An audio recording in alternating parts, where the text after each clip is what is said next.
Imaginez cette scène. 13 octobre 2025, Sharm el-Sheikh, Égypte. Plus de 20 dirigeants mondiaux rassemblés sous le soleil du désert. Des caméras de tous les grands réseaux pointées vers une seule table. Un accord de paix historique sur le point d'être signé. Le genre de moment qui sera rejoué dans les documentaires historiques pendant des générations. Mais il y a quelque chose qui ne va pas dans cette image. Une chaise reste vide. La chaise que tout le monde s'attendait à voir occupée. La chaise qui, sans doute, aurait dû avoir le plus d'importance. Benjamin Netanyahu, le Premier ministre d'Israël, l'homme dont la nation est au centre même de cet accord, n'est pas là. Permettez-moi de me présenter. Je m'appelle Juan José Benitez. Depuis des décennies, j'enquête sur les événements qui échappent à la compréhension ordinaire. Ce qui s'est passé ce jour-là à Sharm el-Sheikh n'est pas qu'une simple anecdote diplomatique. C'est un signal, un avertissement. Et ce que je vais vous révéler dans les minutes qui viennent pourrait changer la façon dont vous regardez le monde. Vous serez choqués quand vous entendrez les 4 découvertes que j'ai faites. Voici quelque chose que la plupart des gens ignorent. Netanyahou n'a pas été invité à l'origine. L'Égypte, en tant que nation hôte, ne lui a pas envoyé d'invitation. Pensez-y un instant. Un sommet sur la paix israélo-palestinienne et le premier ministre israélien n'est pas sur la liste des invités. Cela vous dit tout sur les calculs de l'Égypte. Il savait que sa présence serait compliquée, mais Trump avait d'autres plans. Plus tôt le 13 octobre, le jour même du sommet. Trump était en Israël, diplomatie personnelle, rencontre face à face, les genres de construction des relations que Trump adore. Et pendant cette visite, quelque chose de crucial s'est produit. Trump et Netanyahou ont eu une conversation privée, pas dans une salle de conférence, pas devant les caméras, dans la bête, la limousine présidentielle, l'un des espaces privés les plus sécurisés de la planète. Nous n'avons pas de transcription, mais selon plusieurs rapports. Trump a fait son discours. Il a pressé Netanyahou de venir à Sharm el-Sheikh, de faire partie de l'histoire, de rencontrer Abbas pour la première fois depuis 2015, de montrer au monde que la paix est possible. Et Netanyahou aurait accepté là, dans la limousine. Oui, Trump, toujours le négociateur, a immédiatement décroché le téléphone. Il a appelé le président al-Sisi directement, pas par les canaux diplomatiques, pas par les assistants. Trump a Sisi, un président à un autre. Netanyahu vient envoyer l'invitation formelle et Sisi l'a fait. En quelques heures, la présidence égyptienne a fait une annonce publique. Le premier ministre israélien Benjamin Netanyahu assistera au sommet de Sharm el-Sheikh. Imaginez l'impact, le symbolisme, le premier ministre israélien et le président palestinien dans la même pièce. Négocié par Trump. Organisé par l'Égypte, avec tout le monde arabe qui regarde. Cela aurait pu être la rencontre israélo-palestinienne la plus significative en une décennie. Les analystes ont commencé à écrire leurs gros titres.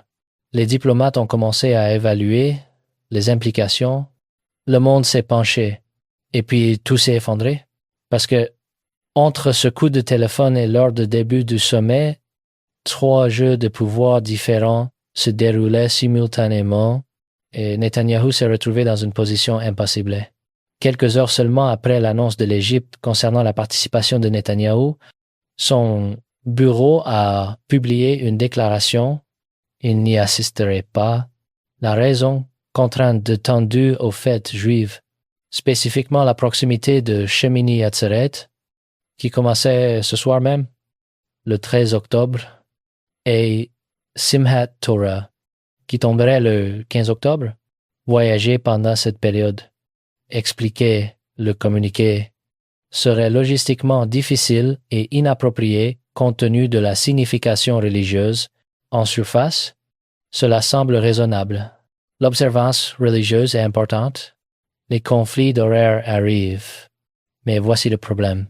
Si c'était vraiment une question de fait, pourquoi Netanyahou a-t-il initialement accepté d'assister Trump? Ne l'a pas pris au dépourvu. La date était connue. Le moment était clair. Si l'observance religieuse était un facteur décisif, Netanyahou aurait dit non dans la limousine. Il n'aurait pas laissé Trump appeler Al-Sisi.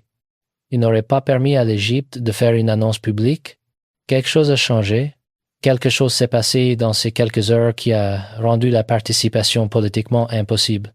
Et si vous croyez que c'était juste une question de calendrier, vous passez à côté de la vraie histoire. Parlons du président turc Recep Tayyip Erdogan. Erdogan n'est pas subtil. Ce n'est pas un diplomate discret qui préfère les négociations silencieuses. Quand Erdogan a un problème, le monde le sait, et il avait un gros problème avec la participation de Netanyahou à ce sommet. Au moment où le bruit a couru que Netanyahou pourrait se présenter, Erdogan a clairement exprimé sa position. Si Netanyahou assiste, je pars, pas seulement par comme sauter une session, pars comme boycotter tout l'événement, s'éloigner de la célébration du cessez-le-feu de Trump, saper publiquement tout le sommet. Selon plusieurs rapports, l'avion d'Erdogan tournait littéralement au-dessus de Sharm el-Sheikh avant d'atterrir. En plein vol, il était en communication directe avec le président Al-Sisi, s'assurant absolument que Netanyahou ne serait pas là. Imaginez ça, l'avion présidentiel turc, moteur rugissant, tournant au-dessus de l'espace aérien égyptien, pendant qu'Erdogan et Sisi règlent la liste des invités en temps réel. Ce n'est pas de la diplomatie, c'est une négociation d'otages, et Erdogan n'était pas seul. Le premier ministre irakien Mohammad Shia al-Soudani aurait fait des menaces similaires. D'autres dirigeants arabes et musulmans regardaient, attendant de voir s'ils devaient faire de même. Le calcul était brutal. Si Netanyahou entre dans cette pièce, la moitié du sommet sort. Le grand moment de Trump, sa célébration du cessez-le-feu, son expansion des accords d'Abraham, son sommet de paix, qui définit son héritage, s'effondrerait en catastrophe diplomatique.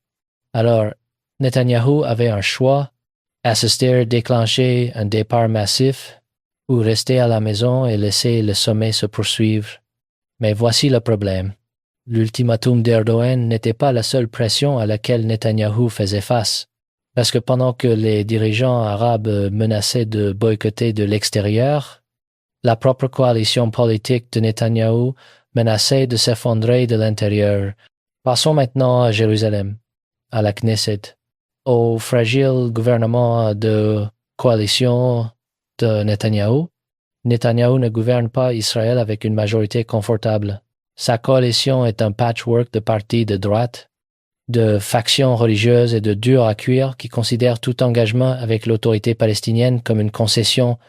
S'asseoir dans une pièce avec Mahmoud Abbas, serrer la main d'Erdogan, célébrer un cessez-le-feu que de nombreux Israéliens voient comme une victoire pour le Hamas. Ce n'est pas seulement politiquement risqué. Sa base, les gens qui le maintiennent au pouvoir, verraient cela comme une faiblesse, comme une capitulation, comme échanger la sécurité israélienne contre une photo avec Trump et ses partenaires de coalition. Ils l'utiliseraient comme levier. Certains pourraient même menacer de quitter le gouvernement, ce qui pourrait déclencher des élections anticipées, des élections que Netanyahou pourrait ne pas gagner. Des figures de l'opposition israélienne n'ont pas été timides sur ce calcul. Yair Golan, chef du parti des démocrates, a condamné plus tard la décision de Netanyahou, affirmant qu'elle était motivée par des intérêts politiques étroits. Traduction: Netanyahou a choisi la survie politique plutôt que le progrès diplomatique. Mais non, vous pourriez dire, n'est-ce pas cynique, la paix n'est-elle pas plus importante que la politique? Bien sûr, en théorie, Mais Netanyahou est au pouvoir depuis la majeure partie des 2 dernières décennies, précisément parce qu'il comprend comment lire la salle, comment gérer les pressions concurrentes, comment survivre. Et à ce moment-là, survivre signifiait rester à la maison. Mais il y a encore une couche de plus à cela, un facteur de plus dont la plupart des gens ne parlent pas publiquement, et cela implique le pays même qui a invité Netanyahou en premier lieu. Après que les menaces d'Erdogan soient devenues claires, après que les retombées politiques intérieures soient devenues évidentes, quelque chose d'autre s'est produit. Selon plusieurs sources diplomatiques, il y a eu une coordination en coulisses entre Washington et Jérusalem, pas publique, pas officielle, mais réelle. Trump voulait que le sommet soit un succès. Il avait besoin d'images de dirigeants arabes célébrant son accord de cessez-le-feu. Il avait besoin que les gros titres disent Trump parvient à la paix au Moyen-Orient. Pas Trump provoque une crise diplomatique. Et si la présence de Netanyahou allait transformer le sommet en cirque, alors peut être que la meilleure option était que Netanyahou reste absent. Maintenant, je ne dis pas que Trump a dit à Netanyahou de ne pas venir. Ce serait trop flagrant, trop évident, mais je dis qu'il y a eu probablement des conversations, des suggestions, des compréhensions mutuelles. Netanyahou pourrait éviter les retombées politiques à la maison en blâmant les fêtes juives. Trump pourrait éviter un désastre diplomatique en maintenant les dirigeants arabes heureux. L'Égypte pourrait accueillir un sommet réussi sans gérer les tensions. Tout le monde y gagne, sauf la vérité. Et voici ce qui me dérange. C'est le même schéma que nous voyons encore et encore dans la politique mondiale. L'apparence de progrès, l'illusion de paix, mais sous la surface calcul, compromis, tromperie. Il y a 2000 ans, Jésus avait déjà parlé de cela. Dans Matthieu 2, 4, 6, il a dit « Vous entendrez parler de guerre et de bruit de guerre. Gardez-vous d'être troublés, car il faut que ces choses arrivent. Mais ce ne sera pas encore la fin. Des guerres et des bruits de guerre, des accords de paix qui ne tiennent pas, des sommets qui promettent l'espoir, mais livrent la déception, des dirigeants qui parlent de paix tout en se préparant au conflit. » Jésus savait, il nous a prévenus, ces paroles prennent aujourd'hui un sens nouveau, parce que ce qui s'est passé à Sharm el-Sheikh n'est pas seulement de la politique, c'est prophétique. Pensez à ce qui se passe réellement. Un dirigeant mondial négocie un accord de paix impliquant Israël, mais le dirigeant d'Israël est exclu. La paix est discutée, mais les tensions augmentent en réalité. Le monde célèbre. Mais ceux qui comprennent la prophétie savent. Cela ressemble exactement aux événements décrits dans Daniel et l'Apocalypse. Daniel 9, 2, 7 parle d'un dirigeant à venir qui confirmera une alliance avec beaucoup pour une semaine prophétique, 7 ans, et au milieu de la semaine, il brisera l'alliance. Maintenant, je ne dis pas que Trump est cette figure.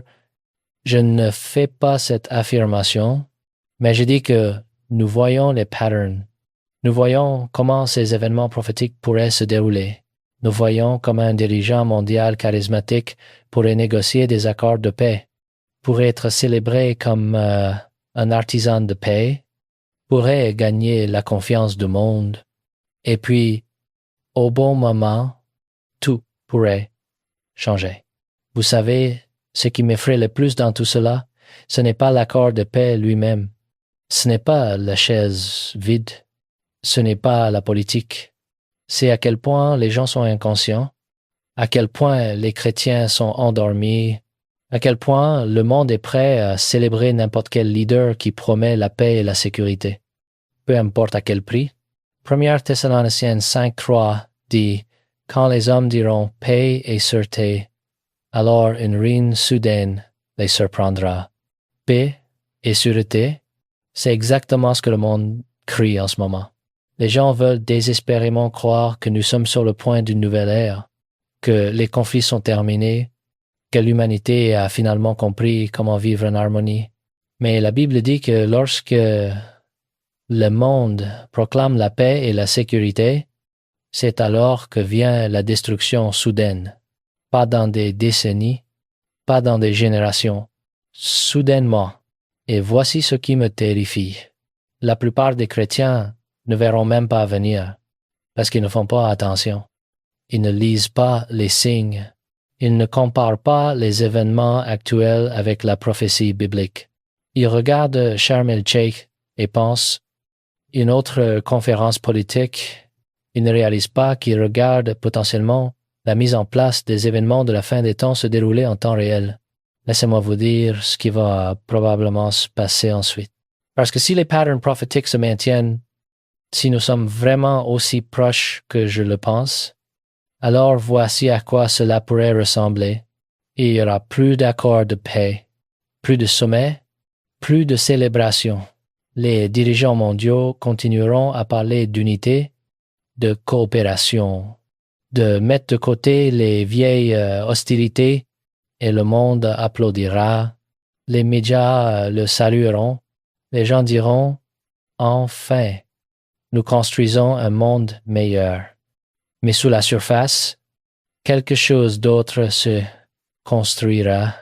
Un système mondial, une gouvernance mondiale, une économie mondiale, tout au nom de la paix et de la sécurité.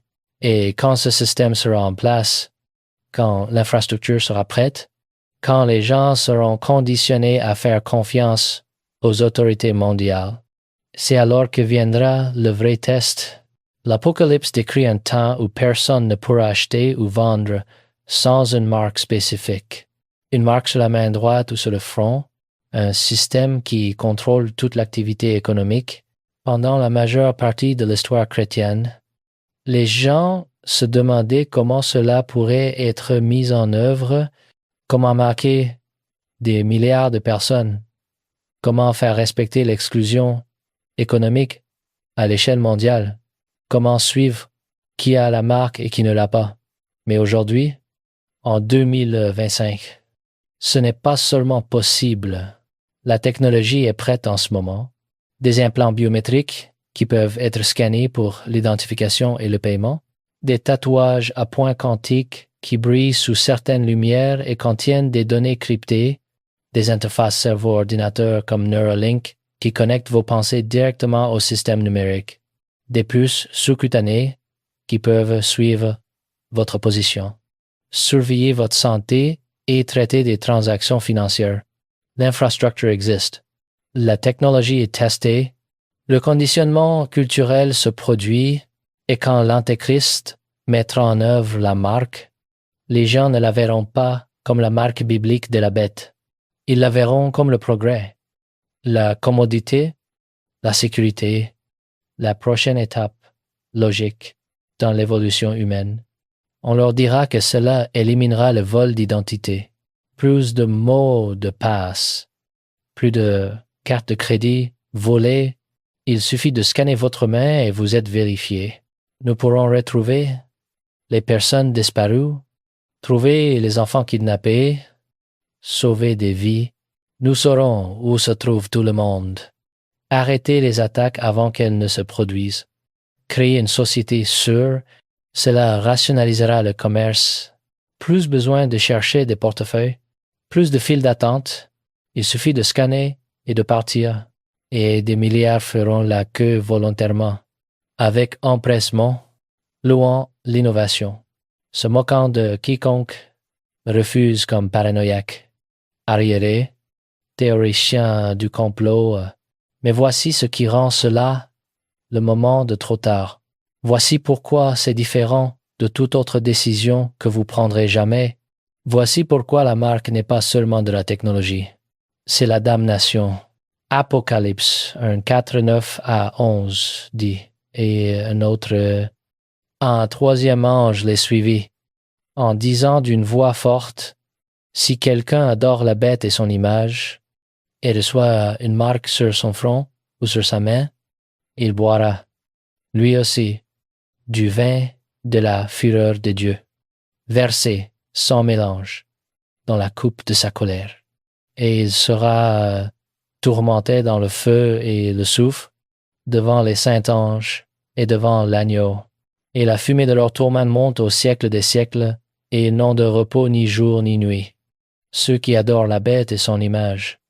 Et quiconque reçoit la marque de son nom, lisez cela à nouveau lentement. Laissez chaque mot s'imprégner. Si quelqu'un reçoit sa marque, il boira du vin de la fureur de Dieu, versé sans mélange, sans miséricorde, sans dilution, colère divine à pleine puissance, et il sera tourmenté dans le feu et le soufre. Et la fumée de leur tourment monte au siècle des siècles, au siècle des siècles. Pas de repos, pas de soulagement, pas de fin, tourment conscient éternel. Pourquoi le jugement est-il si sévère? Pourquoi n'y a-t-il pas de repentir possible après avoir pris la marque? Parce que la marque n'est pas seulement de la technologie, c'est l'adoration. C'est une déclaration permanente d'allégeance. C'est choisir l'Antéchrist plutôt que Christ. C'est accepter la bête comme votre Dieu. Et une fois que vous faites ce choix, une fois que vous recevez la marque, vous vous êtes définitivement identifié au royaume de Satan. Et Dieu confirme ce choix pour toujours. Certaines personnes demandent, mais que se passe-t-il si quelqu'un prend la marque sous la contrainte, s'ils sont forcés, s'ils sont menacés de mort et la prennent pour sauver leur famille? Le texte ne permet pas d'exceptions. Il dit, si quelqu'un reçoit la marque, pas si quelqu'un la reçoit volontairement, pas si quelqu'un la prend avec joie, quiconque, point final. Pourquoi? Parce que prendre la marque nécessite un choix actif. Ce n'est pas quelque chose qui vous arrive accidentellement.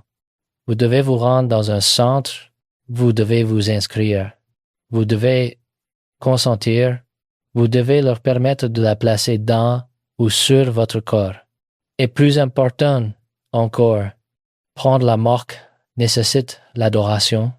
Apocalypse 1.3, 1.5 indique clairement que refuser d'adorer l'image entraîne la mort. Donc, tous ceux qui prennent la marque se sont d'abord inclinés devant l'image, se sont d'abord reconnus l'Antéchrist comme Dieu, ont d'abord commis l'acte ultime de trahison spirituelle. C'est pourquoi il n'y a pas de repentir possible. Pas parce que Dieu est cruel, mais parce que la personne qui prend la marque a fait un choix final, contraignant, irréversible. Ils ont dit par leurs actions, j'ai choisi la bête. Je rejette Christ. J'adorais l'élu de Satan plutôt que de mourir pour le vrai Dieu. Et Dieu dit, comme tu veux, tu l'as choisi, tu passeras l'éternité avec lui. La technologie est en train d'être normalisée. Et les chrétiens doivent comprendre que lorsque la vraie marque viendra, elle semblera raisonnable. Elle semblera nécessaire. Elle semblera être le seul moyen de survivre.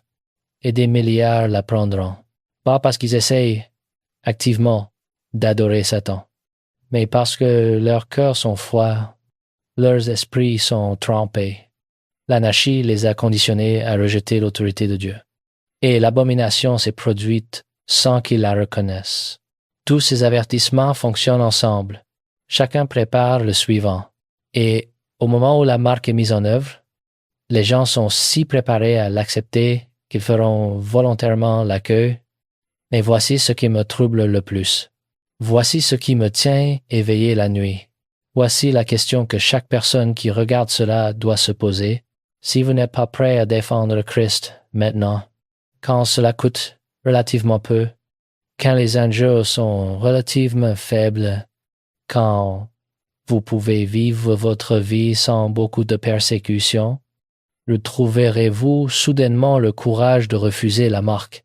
Alors, quand cela signifie que vous ne pouvez pas travailler, ne pouvez pas acheter de nourriture, ne pouvez pas nourrir votre famille, quand cela signifie l'emprisonnement, la torture, l'exécution, la marque exigera un courage que la plupart des chrétiens n'ont pas en ce moment, parce que la plupart des chrétiens ne parleront même pas de leur foi lors d'une fête. La plupart ne partageront pas l'Évangile avec leurs collègues. La plupart ne s'opposeront pas au péché dans leur propre famille. Et vous pensez que vous deviendrez soudainement assez courageux pour faire face à la décapitation. C'est pourquoi cet avertissement devrait nous mettre à genoux aujourd'hui, pas par peur de l'avenir, mais par examen du présent. Vivons-nous avec le genre de foi totalement engagé, prête à mourir pour Christ, qui choisirait le martyre plutôt que le confort, parce que c'est ce que refuser la marque exigera. Mais voici ce que la plupart des gens manquent. Voici le moment de trop tard qui ne nécessite pas la tribulation, ne nécessite pas l'Antéchrist, ne nécessite pas la marque. C'est celui qui pourrait arriver à n'importe lequel d'entre nous à tout moment, celui qui scelle votre destin sans aucun avertissement, celui que la plupart des gens supposent qu'ils verront venir, mais ne voient jamais. Et cela a tué plus de gens que n'importe quelle persécution. La mort. Laissez-moi vous poser une question. Et si l'Antéchrist ne se lève pas de votre vivant, est-ce que cela signifie que vous êtes en sécurité? Est-ce que cela signifie que vous avez du temps? Est-ce que cela signifie que vous pouvez reporter la décision concernant Christ jusqu'à plus tard? Parce qu'il y a un moment de trop tard qui ne nécessite aucun de ces événements prophétiques, un moment qui vient pour chaque personne, une échéance à laquelle personne n'échappe. La mort, Hébreux 9, 2, 7 dit « Et comme il est réservé aux hommes de mourir une seule fois, après quoi vient le jugement. Une fois que vous mourrez, une fois et après cela, jugement immédiat, pas de deuxième chance, pas de purgatoire, pas de réincarnation, pas de refaire. Vous mourrez et le prochain moment conscient, vous vous tenez devant Dieu et votre destin éternel est scellé sur la base d'une question. Avez-vous fait confiance à Jésus-Christ pour le salut? Si oui, vous entrez au ciel. Sinon, vous allez en enfer. Il n'y a pas de troisième option, pas de terrain d'entente, pas de « j'ai besoin de plus de temps pour y réfléchir ». La mort est le moment de trop tard. Et c'est le plus courant parce que, alors que seuls ceux qui entrent dans la tribulation feront face à la marque, alors que seuls ceux à Jérusalem verront l'abomination, tout le monde fait face à la mort, tout le monde, et la plupart des gens ne sont pas prêts. Pensez-y. En ce moment, alors que vous écoutez ceci, il y a des gens qui font leurs courses, qui conduisent au travail, qui regardent la télévision, qui rient avec des amis, des gens normaux vivant une vie normale qui seront morts dans 24 heures. Ils ne le savent pas. Ils n'ont aucun avertissement. Ils pensent qu'ils ont du temps. Ils pensent pouvoir décider de Jésus plus tard. Ils pensent qu'ils verront venir la fin. Mais ils ne le feront pas. Crise cardiaque, accident de voiture, anévrisme, cancer non diagnostiqué, 1 millier de façons différentes de mourir, et la plupart d'entre elles arrivent sans avertissement. Et une fois que vous êtes mort, c'est fini. Plus d'opportunités, plus de chances, plus de temps pour réfléchir. Jésus a dit dans Jean 3, 3, 6, « Celui qui croit au Fils a la vie éternelle.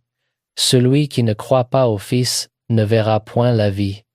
Mais la colère de Dieu demeure sur lui. Temps présent, pas futur. Si vous mourrez sans Christ, la colère de Dieu est déjà sur vous, et quand vous mourrez, cette colère devient éternelle. Romains 6, 2, 3 dit « Car le salaire du péché, c'est la mort. Mais le don gratuit de Dieu, c'est la vie éternelle en Jésus-Christ notre Seigneur. Le salaire du péché, c'est la mort. Vous l'avez gagné. Vous le méritez.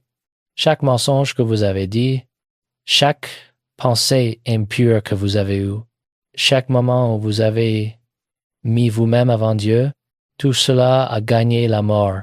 Mais le don de Dieu, c'est la vie éternelle en Jésus-Christ. Pas gagné, pas mérité. Don gratuit, parce que Jésus est mort à votre place. Il a pris la punition que vous méritiez. Il a payé la dette que vous ne pourriez jamais payer.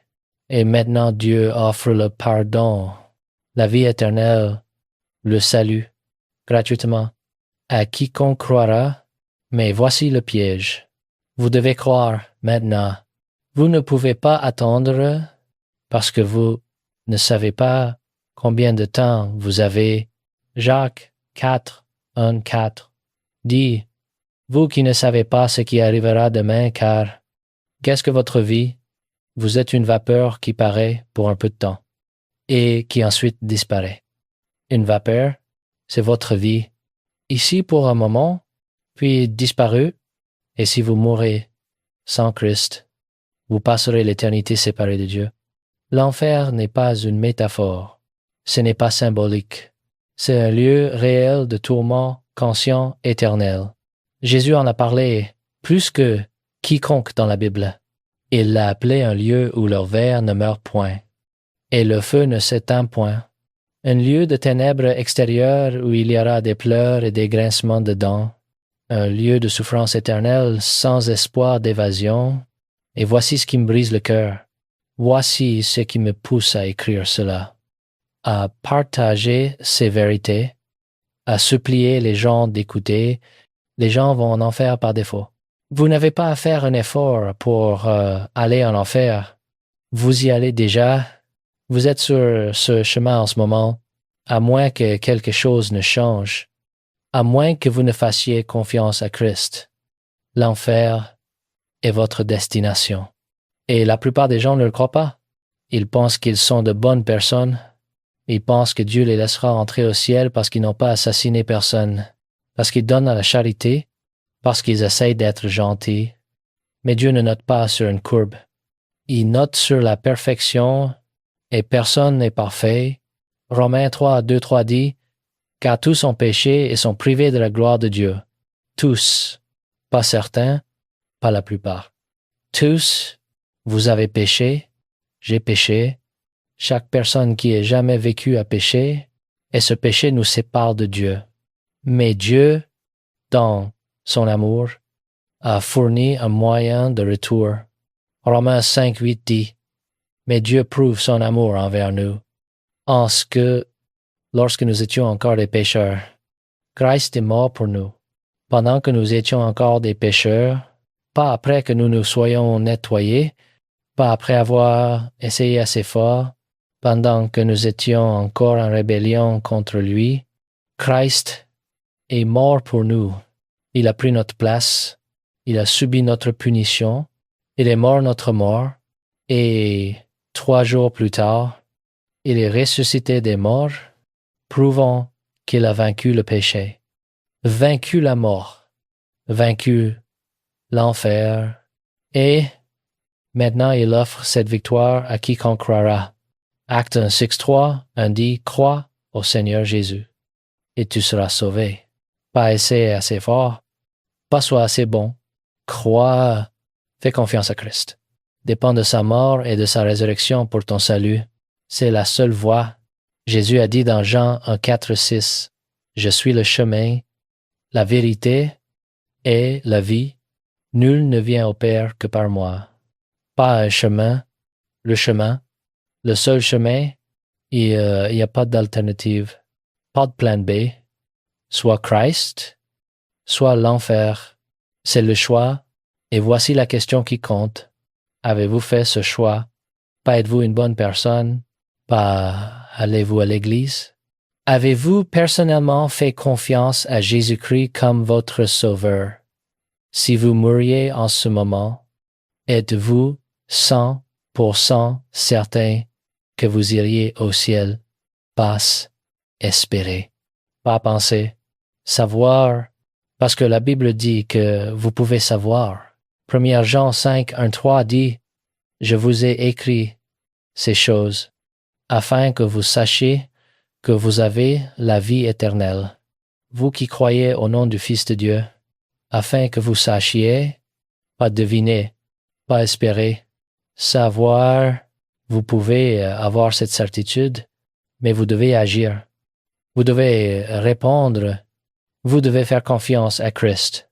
Romains 1,09 dit, « Si tu confesses de ta bouche le Seigneur Jésus, et si tu crois dans ton cœur que Dieu l'a ressuscité des morts, tu seras sauvé. » Confesse avec ta bouche, crois dans ton cœur, c'est tout. Pas compliqué, pas une liste de règles à suivre, juste confession et foi. Et si vous êtes prêt à faire cela maintenant, si vous êtes prêt à faire confiance à Christ, laissez-moi vous guider dans une prière. Cette prière ne vous sauve pas. Jésus vous sauve. Mais la prière est un moyen d'exprimer votre foi, de dire à Dieu que vous faites confiance à Christ. Si vous êtes prêt, priez ceci avec moi à Dieu. Je sais que je suis un pécheur. Je sais que je mérite l'enfer. Mais je crois que Jésus est mort pour mes péchés et est ressuscité des morts. Je me détourne de mon péché et je fais confiance à Christ seul pour le salut. Sauve-moi, pardonne-moi, fais de moi ton enfant. Au nom de Jésus, Amen. Si vous avez prié cette prière et que vous l'avez vraiment pensée, laissez-moi vous dire ce qui vient de se passer. Vous venez de naître de nouveau. Vous venez de passer de la mort à la vie. Vos péchés sont pardonnés. Vous êtes un enfant de Dieu. Le ciel est votre maison et rien ne peut changer cela. Romains 8:3-8-39 dit, « Car j'ai l'assurance que ni la mort ni la vie, ni les anges, ni les dominations, ni les choses présentes, ni les choses à venir, ni les puissances, ni la hauteur, ni la profondeur, ni aucune autre créature ne pourra nous séparer de l'amour de Dieu manifesté en Jésus-Christ, notre Seigneur. Rien ne peut vous séparer de l'amour de Dieu. Vous êtes scellés, sécurisés, sauvés, mais maintenant vous avez une responsabilité. Vous devez vivre pour Christ. Vous devez grandir dans votre foi. Vous devez dire aux autres, face à ce qui vient. Jésus nous a laissé cette instruction dans Matthieu 2:8-9-20. Faites de toutes les nations des disciples, les baptisant au nom du Père, du Fils et du Saint-Esprit, et enseignez-leur à observer tout ce que je vous ai prescrit. C'est pourquoi je vous encourage à trouver une église qui croit en la Bible. Vous avez besoin de communion. Vous avez besoin d'enseignement. Vous avez besoin de responsabilité. N'essayez pas de suivre Christ seul. 2. Commencez à lire votre Bible tous les jours. Commencez par l'Évangile de Jean. Lisez lentement. Priez avant de lire. Demandez à Dieu de vous parler à travers sa parole. 3. Priez. Parlez à Dieu comme vous parleriez à un père. Remerciez-le, confessez vos péchés, demandez-lui de l'aide. Priez pour les autres. 4. Soyez baptisés. Le baptême ne vous sauve pas, mais c'est la première étape d'obéissance après le salut. C'est une déclaration publique que vous appartenez maintenant à Christ. 5. Dites aux autres, ne gardez pas cela pour vous. Quelqu'un vous a dit, maintenant c'est votre tour de dire aux autres, partagez ce que Christ a fait pour vous. Et souvenez-vous, nous vivons à des moments prophétiques. Les signes sont partout. Le retour de Christ pourrait être imminent, ou vous pourriez mourir demain. De toute façon, vous devez être prêts. N'attendez pas un autre sommet de paix. Ne attendez pas que l'Antéchrist se lève. N'attendez pas de voir la marque de la bête, parce que si vous attendez ces choses, vous pourriez ne jamais avoir l'occasion de faire confiance à Christ. Le moment de choisir, c'est maintenant, aujourd'hui, cette minute. 2 Corinthiens 6:2 dit, « Voici maintenant le temps favorable. Voici maintenant le jour du salut. Maintenant, pas demain, pas la semaine prochaine. Maintenant, alors que choisissez-vous Christ, choisissez-vous le salut, choisissez-vous la vie éternelle, ou choisirez-vous de retarder, de reporter, de risquer tout sur l'espoir que vous aurez plus de temps, parce que vous pourriez ne pas en avoir, Et une fois qu'il sera trop tard, il sera trop tard pour toujours. Je suis Juan José Benitez et je continuerai à chercher la vérité, à partager ces avertissements, à plaider avec les gens de se réveiller avant qu'il ne soit vraiment trop tard. L'histoire que je vous ai racontée aujourd'hui sur Sharm el-Sheikh n'est qu'un signe parmi tant d'autres, un aperçu des événements qui se déroulent sous nos yeux. Le monde se précipite vers quelque chose, vers une convergence, vers un moment de vérité, et la question n'est pas de savoir si ces choses arriveront. Jésus a dit qu'elles arriveraient. La question est, serez-vous prêts quand elles arriveront? Choisissez judicieusement. Choisissez maintenant. Choisissez Christ. Parce que le temps est court et chaque jour qui passe nous rapproche. Que Dieu vous bénisse et que Dieu ait pitié de nous tous.